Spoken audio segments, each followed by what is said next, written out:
এল ক্লাসিকোর ঝাঁজ বলতে যা বোঝায় তার পুরোটাই দেখা গেল ম্যাচে। শুরু থেকে শেষ পর্যন্ত দর্শকদের মোহগ্রস্ত করে রাখল বার্সেলোনা ও রিয়াল মাদ্রিদ। মোহ ভাঙল বার্সেলোনার শিরোপা জয়ের উদযাপনে। স্প্যানিশ সুপার কাপ নিজেদের কাছে রেখে দিল কাতালানরা। রোমাঞ্চকর এক লড়াইয়ে রাফিনহার জোড়া গোলে তারা রিয়ালকে হারালো ৩-২ গোলে। সৌদি আরবে জেদ্দায় রিয়াল ও বার্সার লড়াইটা হয়েছে সমানে সমান।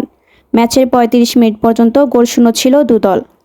গোলের সূচনা করেন রাফিনহা। ৩৬তম মিনিটে বার্সাকে এগিয়ে দেন ব্রাজিলিয়ান এই তারকা। চমকটা দেখা গেছে প্রথমার্ধে যোগ করার সময়ে। মাত্র ৫ মিনিটে ব্যবধানে দুদল গোল করে ৩টি।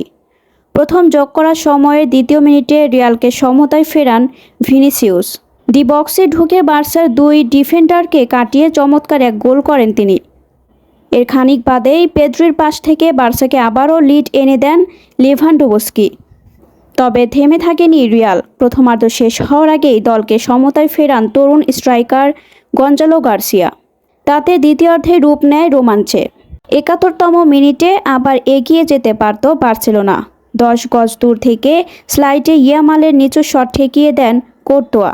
১ মিনিট পরই তৃতীয় গোলে দেখা পায় কাতালান দলটি। বক্সের ভেতর স্লিপ করে পড়ে যাওয়ার মুহূর্তে রাফিনহার শট